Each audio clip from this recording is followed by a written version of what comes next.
Every setting you need to know to get an advantage in CS2. Everything from how to walk through smokes better, how to control recoil easier. This video will pretty much cover everything you need to know. Starting with this first setting, it's actually going to be related to your global shadow quality. So if you go to setting, video, advanced video, scroll down a little bit, you'll see these two settings related to shadows. Global shadow quality, you want to make sure this is on high. And then dynamic shadows, make sure this is set to all. As you can see from this example right here, you cannot tell that there is somebody standing right inside this doorway unless you have this setting turned on to all and this setting turned to high or very high. I'm very clearly able to see that there's somebody right here. For this next setting, it's actually going to be called ambient occlusion. Settings, once again, video, advanced video, ambient occlusion right here. Make sure this is set to high. This is really useful because as you can see on the wall, you see like a shadow coming from him. I put this to disabled. There's nothing going off the wall. I'm sure you guys have seen this in the beginning of CS2 being released. They were showing it. Have you ever been in a 1v3 clutch and all of your bottom frag teammates are yelling in the mic telling you what to do? In reality, all you want to do is be able to press a button just like this and mute voice chat instantly. Go to settings, keyboard and mouse, scroll down until you see communication options, or click here. At the very bottom, click temporarily disable incoming voice chat. Set this to whatever bind you like. I have mine set to C as it's very easy for me to press. Whenever I'm in a 1v3 now, all I gotta do, press the button until it mutes voice chat. Super simple. Have you ever wondered how people are getting these lines that go across their screen? Well, it's actually really simple. Under game, grenade, lineup, reticle, the little slider right here is where it shows how many seconds it'll take for the lines to show. So if I have a flashbang out, it'll take 1.38 seconds for the lines to show, just like that.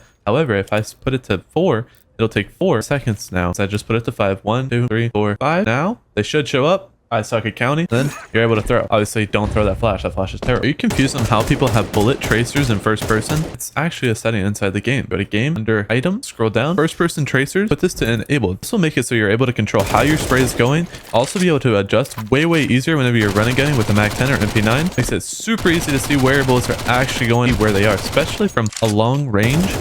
It's way easier to see where your bullets are going because you actually are able to see them. Heading back over to nuke, this next one, if you look in the top left, all I have to do is simply press one button on my keyboard and it zooms in and out for me. This makes it super useful. Say you're throwing a lurk smoke by vent right here, smoke pops, and you're not really able to see where it's at, right? Unless you zoom in.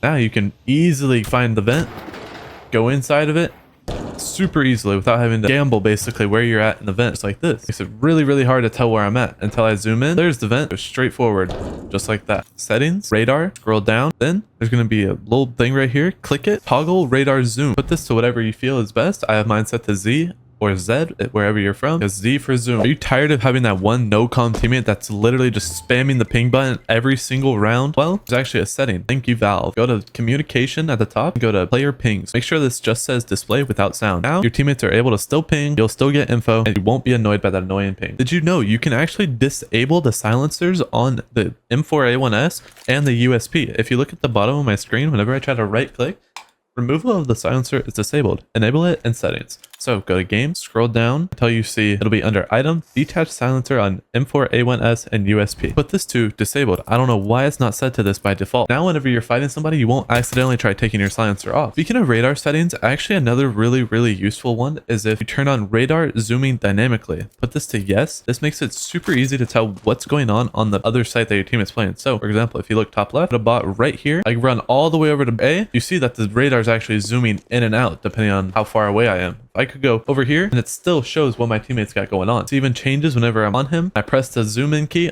just like that. See how it's changing? I'm still zoomed in. You could go over here, still zooms out. It's really useful to tell what's actually going on the site. Make sure the setting is turned on, otherwise you're throwing. This next setting is actually going to be related if you are a pretty heavy utility player. It's really useful. It's called always show inventory. Go to game, scroll down until you see always show inventory right here. Put this to yes. This again, I believe should always be on by default, but for some reason it's not. So make sure you have this on. It'll always show what you have in your inventory, hence the name. I always have a flash. I'll always have a molly, whatever guns I have in my inventory. It's super useful. For this next one, please just trust me on this. Go to damage prediction and turn these all to no. You do not want to be swinging banana and have somebody fake die and then they instantly pop back up and kill you. Don't blame me if you have it turned on and die. Next, it's actually going to be really useful to have on. It's going to be under the team section. Once again, show team ID through walls, pips, names, health, and equipment. This will make it so that way you're able to see what the team has on the other side. Add a bot, switch to CT. I'll be able to see that my teammate has a pistol through the wall, just like that. Bot wall has a pistol, and I can see it all the way from banana. I can see it all the way across the map also. It doesn't interfere with anything, so don't worry about that. It's super useful to have, especially if you're like a rotator or a B anchor, whatever. Just trust. That's going to pretty much conclude every single setting you need to know inside of Counter-Strike 2. There will be some more videos that I'll post about these sort of things, but Let me know if you guys did enjoy this style of video. I'll be posting more videos coming soon. Thank you for watching.